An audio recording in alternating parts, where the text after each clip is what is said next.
आपने big bang और supernova जैसी बड़ी बड़ी थियरीज के बारे में और बड़ी बड़ी थियरीज के बारे में सुना होगा।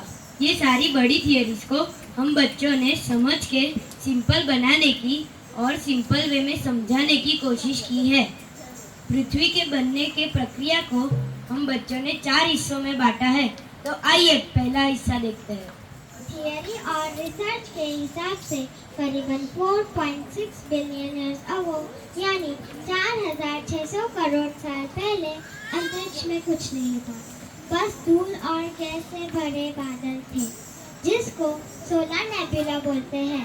इस बादल में बहुत सारी गैसेस थी, पर हीलियम और हाइड्रोजन की मात्रा सबसे ज्यादा थी। ये बादल जो घूम रहा था, घूमते घूमते एक मरते हुए स्टार के पास पहुंचा। वो एक्सप्लोड हुआ और उसे ही हम सुपरनोवा कहते हैं। ये धमाका हम एक्सपेरिमेंट में बताएंगे। जैसे कि ये है एक डेड स्टार। ये जब एक्सप्लोड होगा तब इसमें से धूल और गैस के बादल और कुछ मॉलिक्यूल्स निकलेंगे।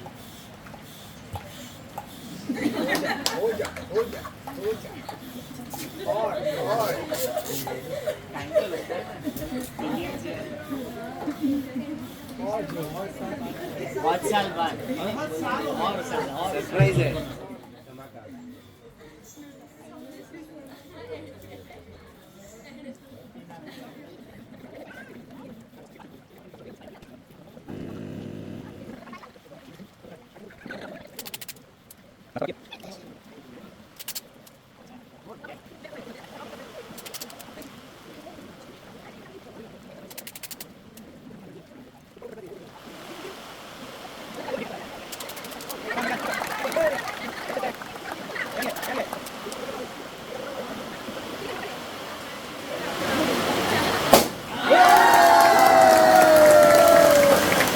तो जैसे कि आपने देखा एक बड़ा धमाका हुआ।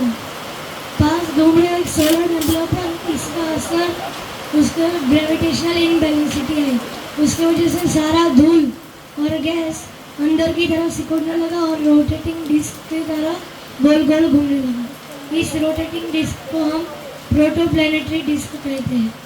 अभी ये प्रोटोप्लैनेटरी डिस्क के बीच बढ़ती गर्मी और दबाव की वजह से हमारा प्रोटोस्टार का जन्म होता है। इस प्रोटोस्टार के बीच में बढ़ती गर्मी और प्रेशर के बीच वजह से न्यूक्लियर रिएक्शन होता है। न्यूक्लियर रिएक्शन मतलब हाइड्रोजन गैस जो लगभग 15 मिलियन डिग्री सेल्सियस में हीलियम बदल जाता है। ये इस रिएक्शन के वजह से हमारा सूरज का जन्म हुआ। आज भी ये रिएक्शन हो रहा है हमारे सूरज में।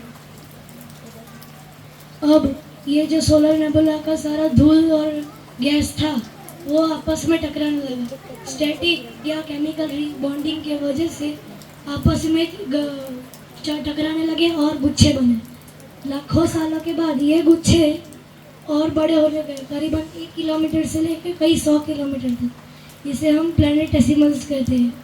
ये प्लैनेटेसिमल्स और टकरा टकरा के इससे भी बड़े होने लगे। इसे हम प्रोटोप्लैनेट्स कहते हैं। और ये प्रोटोप्लैनेट्स इतने गर्म और इतने बड़े थे तो इसके ग्रेविटी की वजह से गोल आकार लिया और हमारा पृथ्वी का जन्म हुआ। आइए हम इसे एक एक्सपेरिमेंट में देखते हैं। ये छोटे छोटे धूल का पार्टिकल्स है, वो धीरे धीरे आपस में ऐसे करके चिपकने लगे।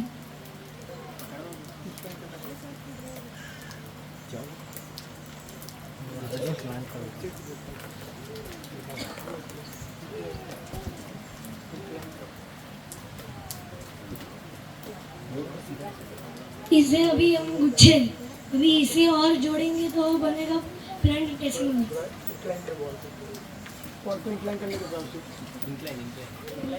इंक्लाइन कर बॉल को ऐसा टेढ़ा कर। दिखे ऐसे इधर दिखे ऐसा। हाँ बस बस। या उसका माइक पकड़ो। हाँ रवि भाई जाओ माइक पकड़ो। इसे अभी ये जो गुच्छे है इसे प्लैनेटेसिमल्स कहते हैं। अभी ये गुच्छे और बड़े होने लगे और इसको हम प्रोटोप्लैनेट्स कहते हैं। फिर वो सब एक जगह पे चिपक गए और इससे हमारा जन्म होता है पृथ्वी का। धन्यवाद। सभी ने देखा कि अभी पृथ्वी ने ग्रेविटी की वजह से अपना गोल शेप लिया। तो अभी पृथ्वी कुछ ऐसी लाल लावा से भरी हुई दिख रही थी। हम लोग 4.6 बिलियन ईयर से 4 बिलियन ईयर्स तक के समय को हिडन यान समय कहते हैं। उस समय में पृथ्वी के साथ बहुत सारे प्रोटोप्लैनेट्स टकराए, जिसके वजह से पृथ्वी के ऊपर लावा का बहुत बड़ा समुंदर बन गया।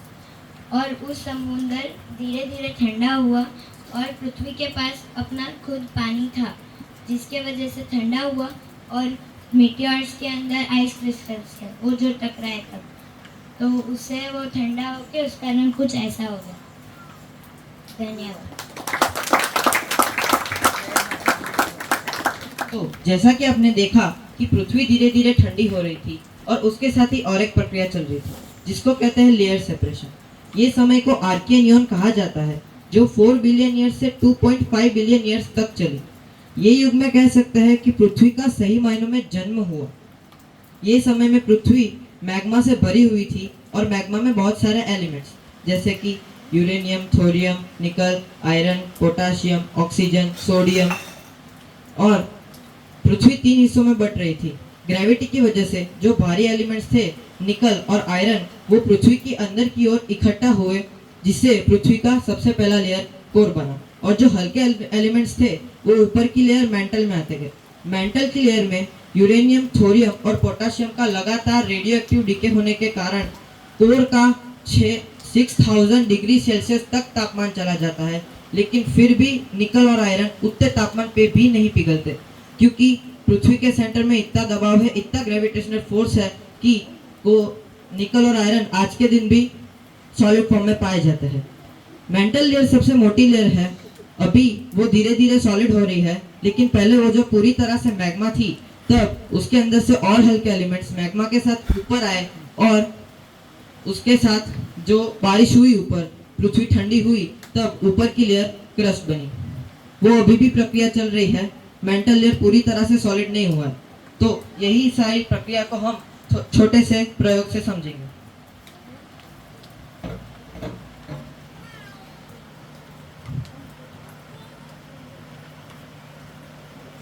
तो जैसा कि आप देख सकते हैं कि ये हमारा कोर है, ये मेंटल और ये क्रस्ट। तो जब ये पूरी तरह से मैग्मा थी तब ये कुछ ऐसा दिखती थी।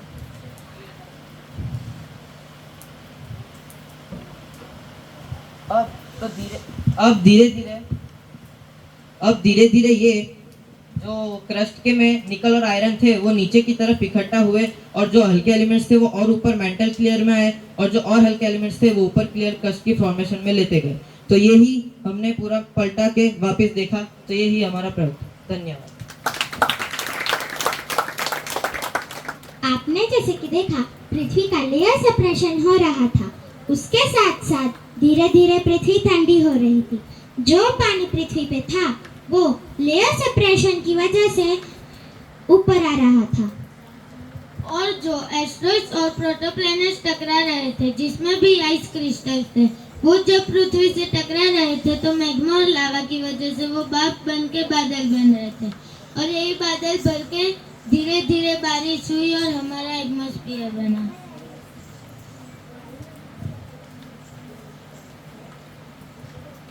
देखो ये फ्लास्क, उसके अंदर पानी है जो गर्म कर रहे हैं।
बॉईल हो रहा हो गया ऊपर जमा हो गया भाप जब ऊपर जाती है तब ऊपर ठंडे पानी की वजह से वो ठंडी भाप होकर नीचे गिरती है। ऐसा ही कुछ हमारी पृथ्वी के साथ हुआ था। लेयर सेपरेशन की वजह से पानी ऊपर आया, पर पृथ्वी का गर्म होने के कारण भाप बना, उससे ही बादल बना। वही बादल पृथ्वी के ऊपर बरसा।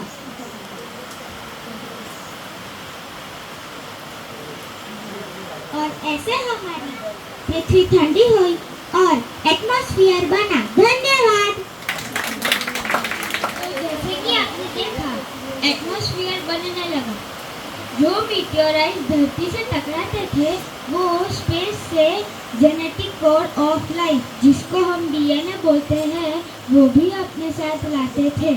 और पहला जीव जो माइक्रोब्स के नाम से जाना जाता है, वो उसके चिन्ह में 3.7 मिलियन साल पुराने पत्थर मिले।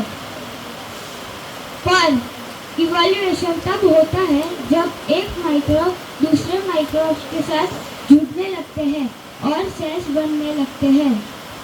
धीरे धीरे मनुष्य जीव में इवोल्यूशन से हम मनुष्य तक आए। धन्यवाद।